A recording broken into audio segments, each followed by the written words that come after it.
toothbrush at all in a working-class household. It was used by the whole family. So many people infected their children with tuberculosis without even knowing it. Wissentlich mit Tuberkulose angesteckt. For over a century, it was the biggest cause of death across the whole of Europe and the United States. At the time, there was no cure, and 80% of the infected would eventually die. TB was not really treatable in the sense that there was a cure for it.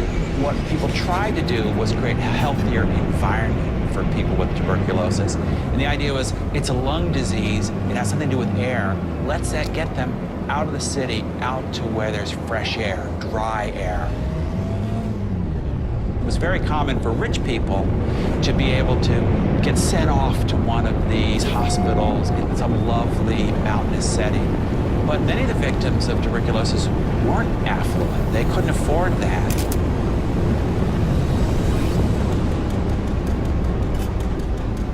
So a new kind of facility was needed. Baylis Heilstätten was the answer. Its aim was to provide cutting-edge care in a healthy setting, not for the very rich, but the very poor. An insurance company was behind the building of this sanatorium. They wanted to create this model clinic for workers in Berlin who had limited access to treatment otherwise.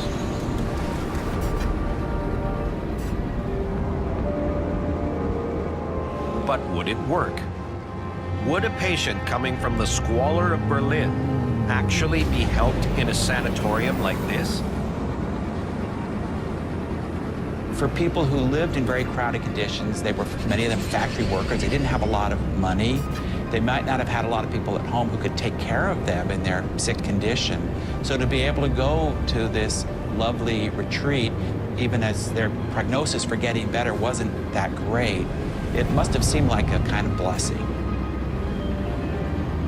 Building begins in 1898, and the initial construction phase takes 4 years. The intricate ornamental facades and the light, spacious rooms were a stark contrast to the conditions the workers were used to back in the cities. What's really kind of lovely is that they designed it to feel like a resort, like a beautiful country town. I think the respect they showed to these sick people who were not affluent, who weren't paying their own way, was really something admirable.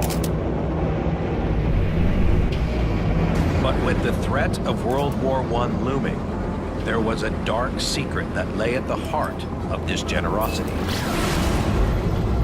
The Kaiser was simply afraid of the inability of some of his people to serve in the military. Also, the economy would have lost its cheap laborers. That was the real reason behind the construction of the sanatorium. Eventually, there would be beds for 1,200 patients, which made it one of the largest sanatoriums in the world. And it would go on to house one of the world's biggest killers of the 20th century.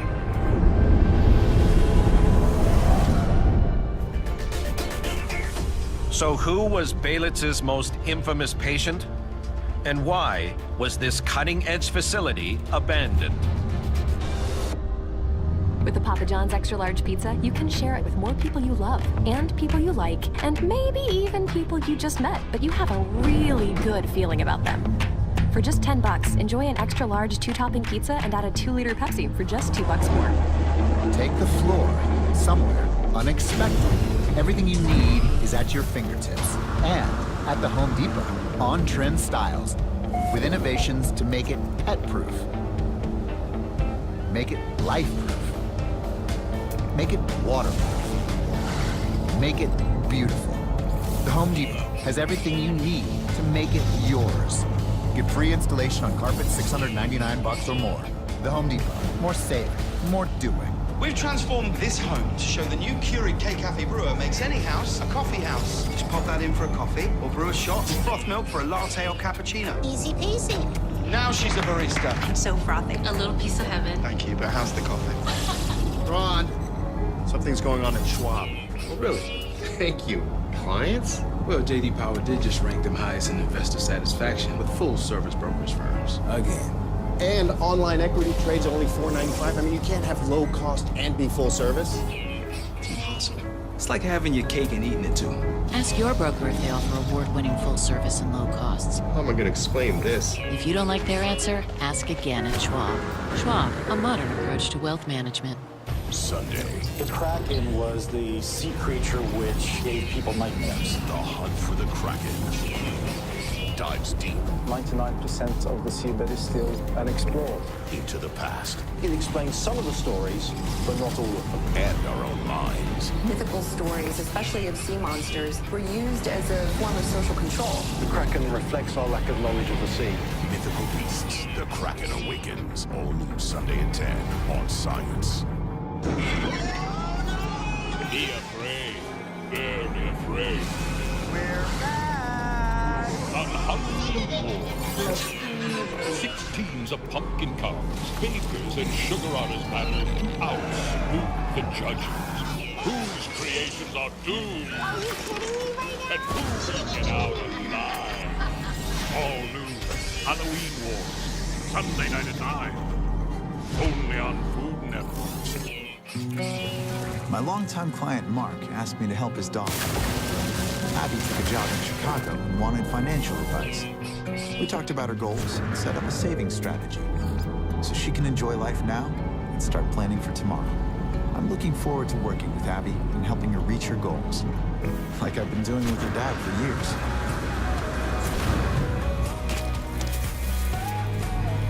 With the right financial advisor, life can be brilliant.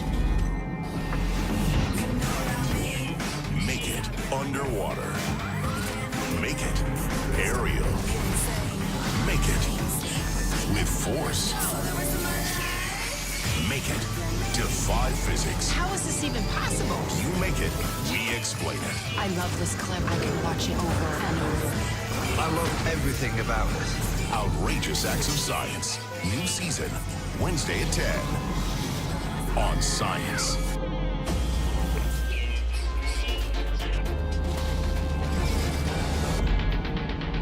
In 1914, World War I started, and the hospital found itself in the front line. Baylis Heilstätten was requisitioned as a field hospital for the Red Cross. The number of beds increased to over 1,500. One of its patients was a young corporal by the name of Adolf Hitler. Hitler was a patient there for 2 months towards the end of 1916 when he was hit by a grenade in his left leg and was sent to Baylis for treatment. After the war, there was a resurgence of tuberculosis. And in 1920, Baylis Heilstätten reverted to a sanatorium. For more than 20 years, it continued to treat the disease. But an end to tuberculosis was just round the corner. Tuberculosis remained a serious problem in the developed world until shortly after World War II, when the antibiotic streptomycin was discovered and turned out to be pretty effective at treating the disease. By the mid-1950s, tuberculosis became a curable disease, and the need for the hospital slowly declined with the cure. But that wasn't quite the end of this hospital. After the war, the Russians took over the eastern sector of Berlin, and Baylis Heilstätten served as a Soviet military hospital for the next 50 years. The Soviets operated Belitz Sanatorium as the largest military hospital outside of their country's borders. In 1991, the Soviet troops slowly started their withdrawal, and in 1994, the grounds were empty again.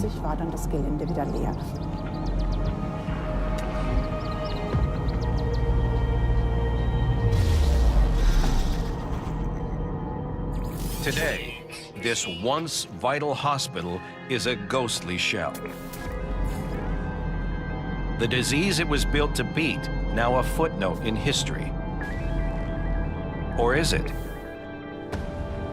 With the rise of drug-resistant strains of tuberculosis emerging in the 1980s, Belitz Heilstätten reminds us that the battle against this potentially fatal disease continues.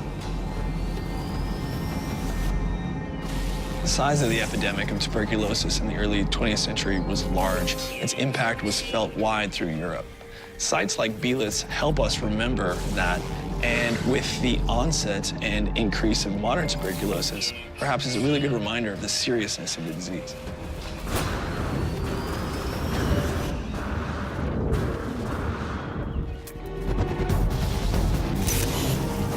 On the far eastern tip of Canada, just visible above the waterline, lies a rusting hulk of corroding metal.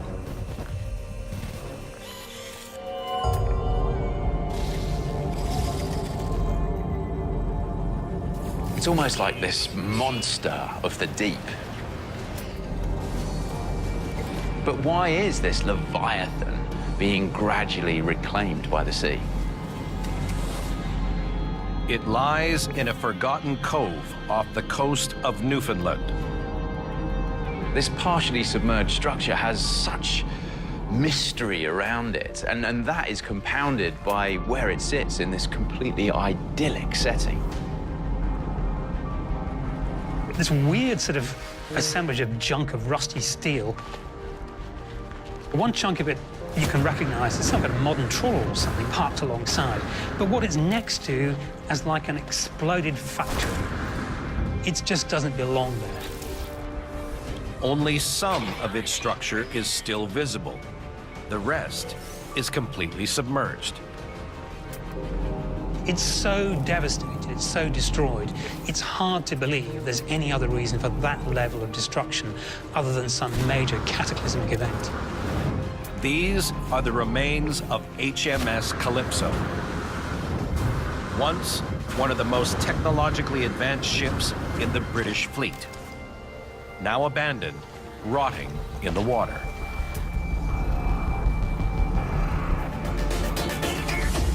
So how did such a valuable vessel meet its end? And why was she abandoned so far from home?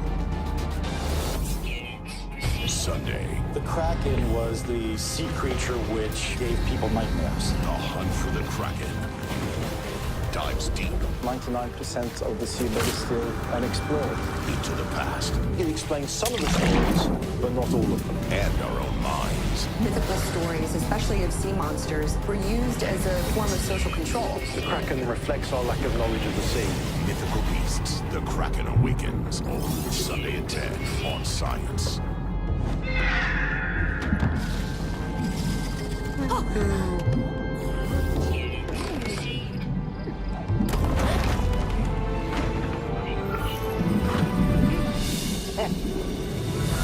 Forge of Empires. Develop your own city from the Stone Age to the future. Available in the App Store and at FOE.tv. Forge of Empires. Play now for free. The king has gone crazy, making 10 nuggets just $1. Crazy, right? Crazy crispy, crazy juicy. 10 nuggets made of crazy delicious white meat for just $1. Now that's a crazy deal. Enjoy 10 golden nuggets for just $1, only at Burger King. Today is your first date. Officer Bishop, you ride with a 40-year-old rookie. Police, get out of the car!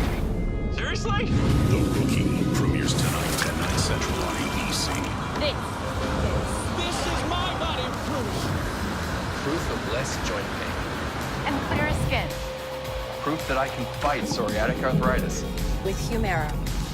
Humira targets and blocks a specific source of inflammation that contributes to both joint and skin symptoms. It's proven to help relieve pain, stop further irreversible joint damage, and clear skin in many adults. Humira is the #1 prescribed biologic for psoriatic arthritis. Humira can lower your ability to fight infections. Serious and sometimes fatal infections, including tuberculosis and cancers, including lymphoma, have happened, as have blood, liver, and nervous system problems, serious allergic reactions, and new or worsening heart failure. Tell your doctor if you've been to areas where certain fungal infections are common, and if you've had TB, hepatitis B, are prone to infections, or have flu-like symptoms or sores. Don't start Humira if you have an infection. Ask your rheumatologist about Humira. Go to mypsaproof.com to see proof in action. We used to play so beautifully together. Now we can barely play anything, even cards with the girls. If you have bent fingers and can't put your hand flat, talk to your doctor. It may be Dupuytren's contracture. Isn't it time to do something about this? Your hand is talking. Isn't it time you speak to a doctor? Learn more about Dupuytren's contracture at factsonhand.com. More information is within reach. At Halloween Wars, 6 teams of pumpkin carvers, bakers, and sugar artists battle to scare us 5 chilling creations. All new Halloween Wars, Sunday night at 9 on Food Network and the Food Network app. Make it underwater. Make it aerial. Make it with force. Make it defy physics. How is this even possible? You make it, we explain it. I love this clip. I could watch it over and over. I love everything about it. Outrageous Acts of Science. New season, Wednesday at 10 on Science.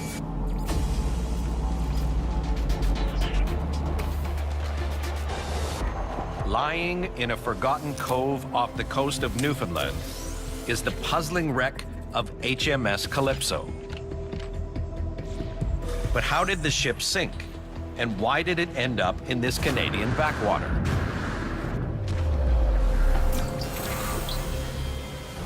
The reason for Calypso's destruction lies in the role it was designed to fulfill. In the 1870s, Britain was a dominant global force, thanks partly to its navy. The Royal Navy exists to ensure that whatever difficulties there are in the world, nobody stops trade between Britain and her colonies.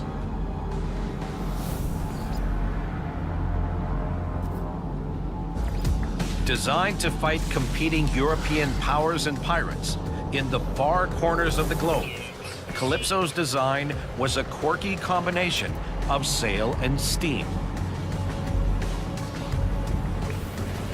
She has a steam engine, but Calypso can also go under sail power. That means that Calypso can go on a long patrol and just use the wind to get where she needs to go. This helped the vessel ply the waters that were in vast distant colonies where they may not have access to any resources. What we see here is design features that actually make the vessel more reliable and allow it to carry out its duties. Endurance and toughness was at the heart of the Calypso, and her strength was reinforced by her strange hull construction. Her hull is actually composite. In fact, it's a steel hull, steel plates over an iron frame, all very modern. But then you've got this weird addition of wood. You can see the timber still sticking out of the water today. Now, why would you bother putting wood over steel? Steel on its own won't protect the ship from what's called biofouling, which is the buildup of barnacles and algae, which can damage the hull and the propulsion system. So the solution was to coat the hull with copper. But you can't put copper plates on a steel hull because you get galvanic corrosion. You'll actually corrode the hull itself because of the reaction between these two metals. The only thing to do is to have your steel hull, put wood over the top of that, and then copper sheets in the same old way over the top again. In June 1883, she is launched to great fanfare from the Chatham dockyards in England. Built for strength and endurance, she is one of the last steam and sail ships ever constructed. This wasn't an old-fashioned weakly armed warship. For her size, for her speed, she could pack quite a punch. So how did such a strong ship meet its end? Did the pirates or an enemy navy manage to overwhelm her impressive defenses? Calypso's design was actually her undoing. As soon as the Royal Navy builds a ship, the French Navy or the German Navy builds a comparable ship and makes that Royal Navy vessel obsolete. In the 1870s, the kind of ship that we see in the Calypso is briefly very powerful, briefly useful against enemy vessels, and within 10 years is obsolete.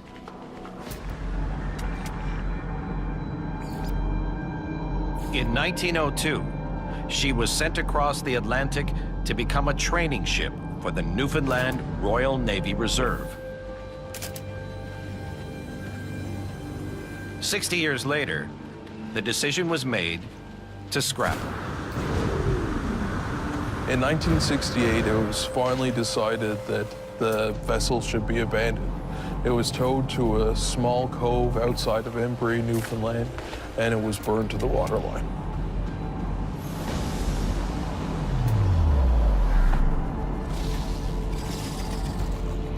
Today, HMS Calypso lies abandoned off the coast of Canada. When I see a ship like the Calypso, I see a monument to so many people working so hard together to make something great.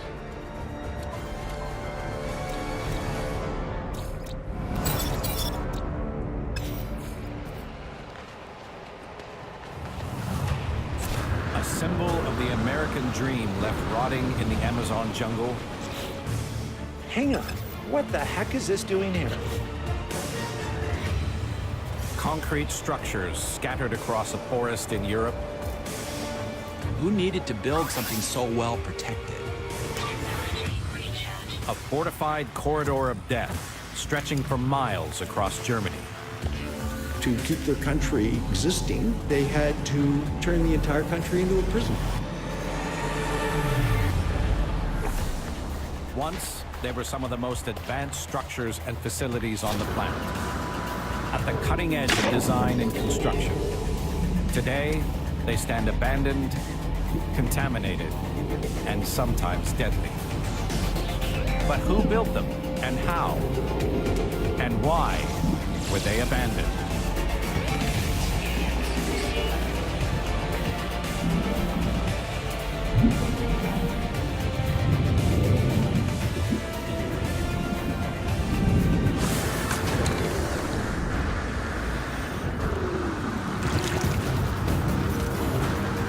Of the Amazon rainforest in Brazil, down the Tapajós River, is a utopian dream frozen in time.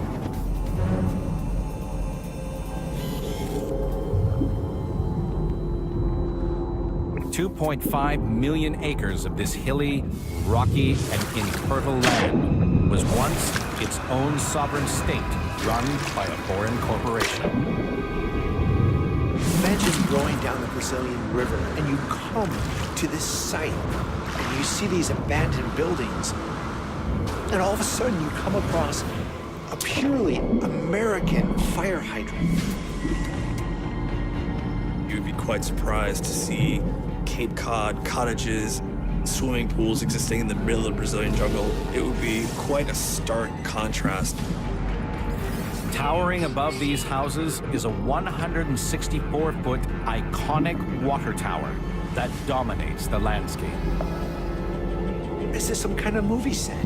It would really play with your head because you'd be wondering, what the heck is this doing here?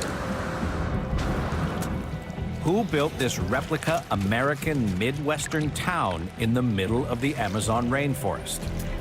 And why was it deserted?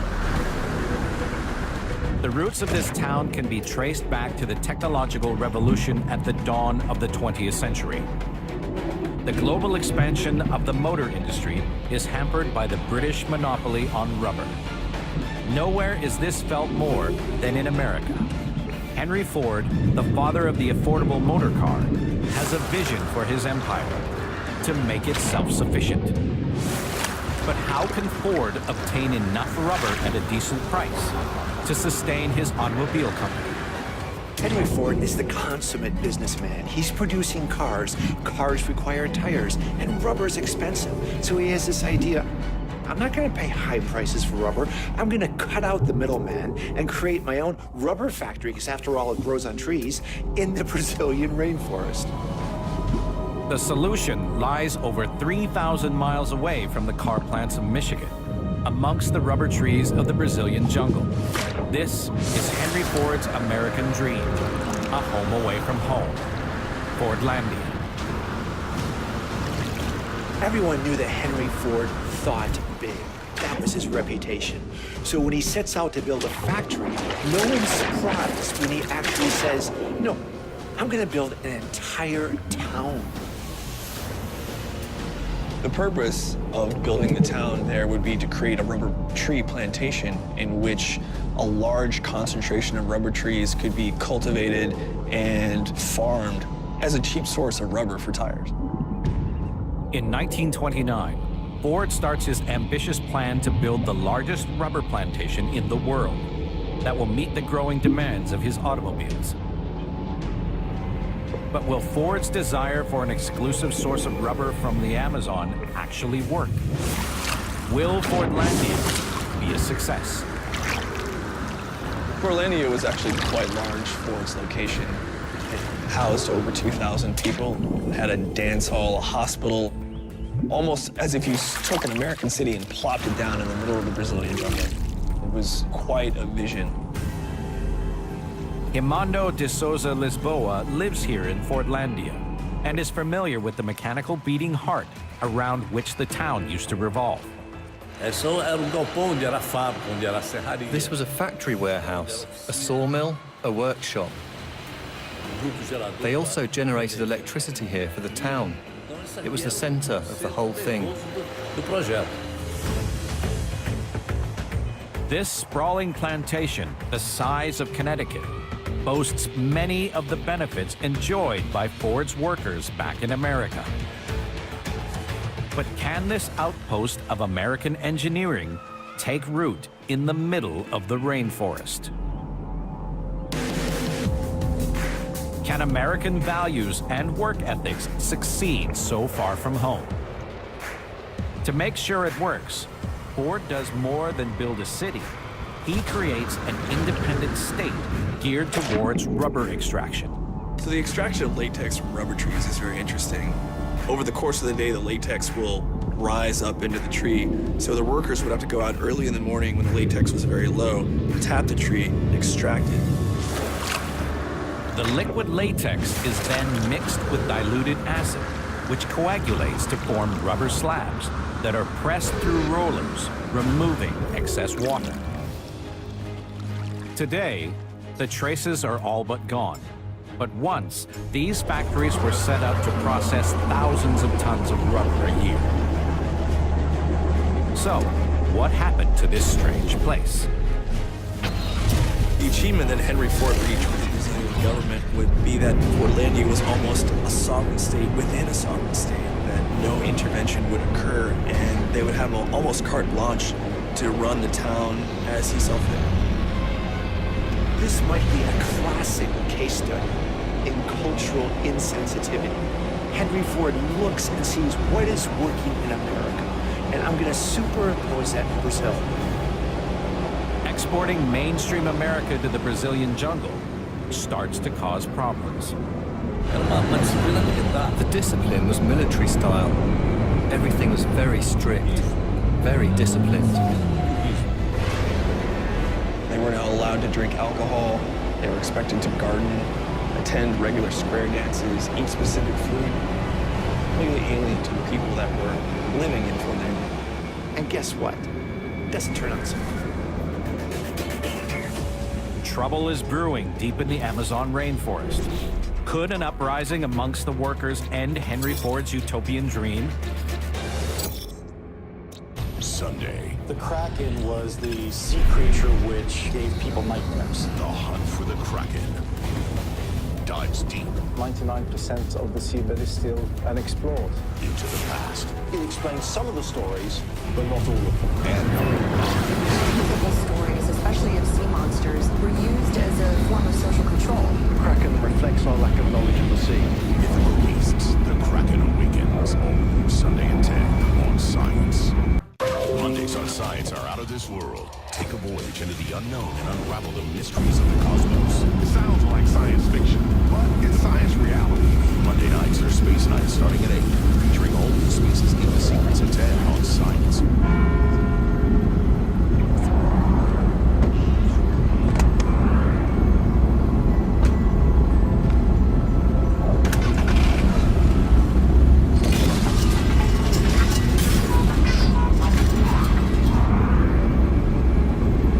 That's what we call a huge drag. Seriously, that's what we call it officially. And we covered it. Talk to farmers. We know a thing or two because we've seen a thing or two. We are farmers, bum bum.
Protection falling.